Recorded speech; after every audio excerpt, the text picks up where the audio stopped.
ठाण्यातील वागळे परिसरात डम्पिंगची समस्या 31 ऑगस्टपर्यंत सुटणार आहे। पूर्णतः कचऱ्याची विल्हेवाट ठाणे महानगरपालिकेच्या वतीने करण्यात येणार आहे। यासाठी शिवसेना माजी नगरसेवक एकनाथ भोईर, माजी नगरसेवक राम रेपाळे यांनी पाठपुरावा केला होता। मात्र यामध्ये अनेकांनी राजकीय पोळी भाजण्याचं काम केलं होतं।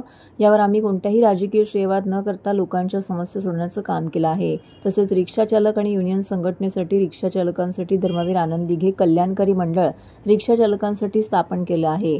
तसेच एकनाथ शिंदे यांनी विरोधकांनी अनेक वेळा रिक्षा चालक म्हणून हिणवलं होतं, डिवचलं होतं। त्याचं प्रत्युत्तर येणाऱ्या विधानसभेला रिक्षा चालक त्यांची जागा दाखवून देणार असं रिक्षा चालक युनियनचे अध्यक्ष आणि माजी नगरसेवक एकनाथ भोईर यांनी सांगितले। तर येत्या 25 ऑगस्ट रोजी ठाण्यातील गडकरी रंगायतन या ठिकाणी मुख्यमंत्री एकनाथ शिंदे यांचा भव्य दिव्य सत्कार समारंभ आयोजित करण्यात आला आहे।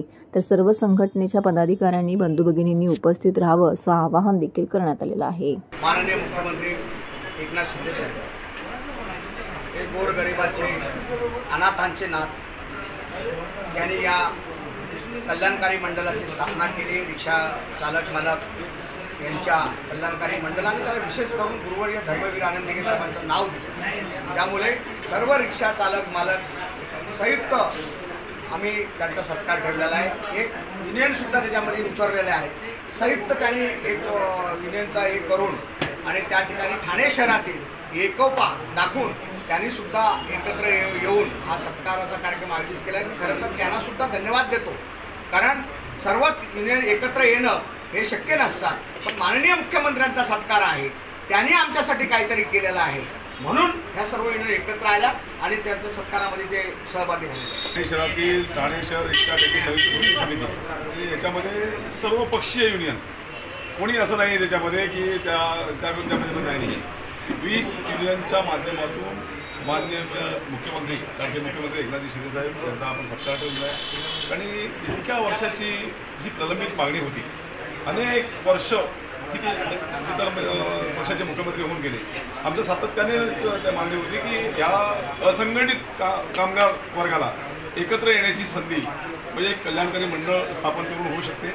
आणि अनेक आश्वासनं दिली गेली, परंतु आजतागायत असा धाडसी निर्णय कोणी घेतला नव्हता। गेली 25 वर्ष आम्ही रिक्षा व्यावसायिकांसाठी कल्याणकारी महामंडळ असावं अशी मागणी करत होतो आणि ती मागणी प्रत्येक पॅम्पलेटमध्ये मागणी फ्रंट पेजला 1 नंबरला असायची, पण कोणीही त्याची दखल घेतली नाही। आणि आज मुख्यमंत्री साहेबांनी कल्याणकारी महामंडळ स्थापन केलंय। त्या कल्याणकारी महामंडळाला नाव देताना त्यांनी धर्मवीर आनंद दिघे साहेबांचं नाव दिलेलं आहे। धर्मवीर आनंद दिघे साहेब म्हणजे गोरगरिबांचे देवता, गोरगरिबांचे पालनहार, आणि त्यांच्या नावाने सुरू केलेलं कल्याणकारी मंडळ रिक्षा व्यावसायिकांसाठी प्रखरपणे काम करेल यात शंका नाही।